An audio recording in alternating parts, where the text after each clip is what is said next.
भारत और अमेरिका के बीच trade deal से पहले दोनों देशों के बीच डिफेंस समझौता हुआ है। कुआलालंपुर में हुए इस समझौते में भारत की तरफ से रक्षा मंत्री राजनाथ सिंह और अमेरिका की तरफ से वॉर सेक्रेटरी पेट हेगसेट ने इस डील पर हस्ताक्षर किए हैं। डील के तहत 10 वर्षों तक दोनों देशों के बीच सैन्य सहयोग को बढ़ावा दिया जाएगा। साथ में एशिया पैसिफिक क्षेत्र में जॉइंट इनिशिएटिव शुरू किया जाएगा। सर, ये डील है या कुछ और समझौता, इसे कैसे समझा जाए?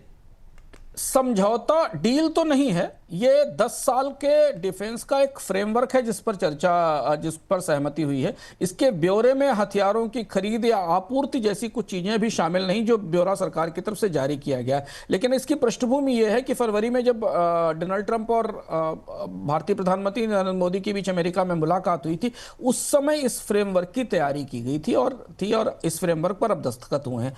ब्रॉडर लेवल पर अगर आप देखें तो ये अमेरिका और भारत के बीच जो ताजा तनाव था, खींचतान था, उसको थोड़ा पिघलाने की कोशिश है, क्योंकि दोनों देशों के रक्षा मंत्री मलेशिया में कुआलालंपुर में मिले थे आसियान की बैठक की साइडलाइंस में, और वहां इस पर दस्तखत हुए हैं। लेकिन इसमें एक महत्वपूर्ण खरीद शामिल हो सकती है जिसका संकेत मिल रहा है, वो है जो जी का एरोस्पेस F404 इंजन है, जो तेजस के लिए, जो भारत का लाइट कॉम्बैट एयरक्राफ्ट है तेजस, उसके लिए उसकी जरूरत है। और ये लंबे समय से भारत इसकी प्रतीक्षा कर रहा है अमेरिका से इस इंजन के लिए, क्योंकि ये तमाम खींचतान में उलझा हुआ था। हिंदुस्तान एरोनॉटिक्स लिमिटेड को इसकी जरूरत है ताकि वो इंडियन एयरफोर्स को समय पर तेजस की डिलीवरी कर सके। ऐसे संकेत मिल रहे हैं इन वार्ताओं से, इस समझौते से या इस फ्रेमवर्क पर सहमति से, कि शायद इसके सहारे भारत को इन विमानों की आपूर्ति, इन विमान इंजनों की आपूर्ति अब जल्दी शुरू हो सकती है।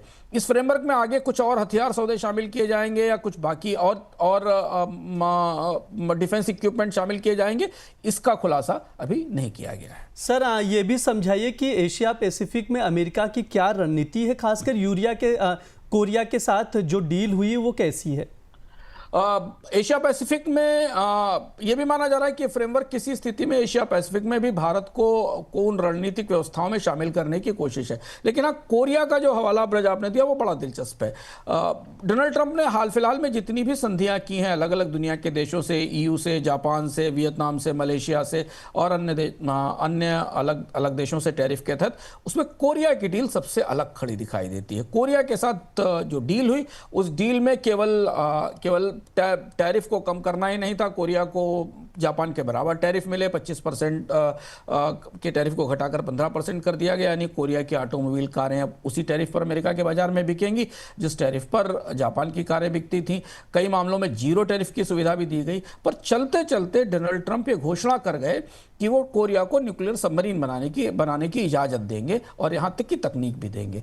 न्यूक्लियर सबमरीन दुनिया के बहुत हाई प्रोफाइल डिफेंस इक्विपमेंट्स होते हैं और अमेरिका की ये सबसे ज्यादा संवेदनशील तकनीक है जो कोरिया को दी जा रही है। दूसरी तरफ कोरिया $350 बिलियन का निवेश करेगा अमेरिका में, उसमें खास तौर से $150 बिलियन का निवेश केवल अमेरिका की शिप बिल्डिंग में किया जाएगा, क्योंकि अमेरिका शिपिंग में बुरी तरह पिछड़ा हुआ है। हाल में डोनाल्ड ट्रंप ने कहा भी था कि दुनिया की शिपिंग पर चीन ने कब्जा कर रखा है। तो कोरिया की भूमिका एशिया पैसिफिक के हिस्से में और एशिया में खासतौर पर अमेरिका की डिफेंस स्ट्रेटजीज में, रणनीति में महत्वपूर्ण हो रही है और इसलिए ये डील बाकी डील से बिल्कुल अलग दिखाई दे रही है। अगली खबर की ओर चलते हैं। अमेरिका ने अपने यहाँ दूसरे देशों से आने वाले रिफ्यूजियों को शरण देने के कोटे में भारी गिरावट की है। अमेरिका ने इस कोटे का सालाना 1.25 लाख से घटाकर सिर्फ 7,500 कर दिया, यानी सीधे 94% कटौती। और इसमें भी सिर्फ दक्षिण अफ्रीका के श्वेत रिफ्यूजियों को ही तरजीह दी जाएगी। ट्रंप प्रशासन ने इस कटौती की कोई वजह नहीं बताई है। सर, रिफ्यूजियों को लेकर ट्रंप का ये फैसला क्या बताता है? कि ये ट्रंप की इमिग्रेशन पॉलिसीज का इरा है और ये उसकी सच्चाई है जो सामने दिखाई देती है। पिछले साल बाइडेन एडमिनिस्ट्रेशन ने करीब 1,25,000 के आसपास रिफ्यूजीज को स्वीकार करने की सीमा तय की थी। डोनाल्ड ट्रंप जिस तरीके की नीतियों पर, इमिग्रेशन नीतियों पर काम कर रहे हैं, प्रवासियों को अपने देश से बाहर भेज रहे हैं, ऐसी स्थिति में इस पर कोई आश्चर्य नहीं होना चाहिए कि वो रिफ्यूजीज को लेकर अमेरिका की नीति नहीं बदलेंगे और उन्होंने बदल दी है। महत्वपूर्ण बात है कि उन्होंने इस बात बात का भी स्पष्ट संकेत दिया है कि वो अफ्रीका से केवल श्वेतों को बुलाएंगे, अश्वेतों को नहीं बुलाएंगे। अमेरिका की में जो लिबरल इमिग्रेशन पॉलिसीज हैं जो पिछले करीब 60-70 सालों से लिंडन जॉनसन के समय से बनना शुरू हुई थी, उनकी रोशनी में ये कदम बेहद अप्रत्याशित और चौंकाने वाला है। लेकिन डोनाल्ड ट्रंप अपनी इमिग्रेशन पॉलिसीज को इसी तरीके की नीतियों पर आधार रखकर ही बना रहे हैं।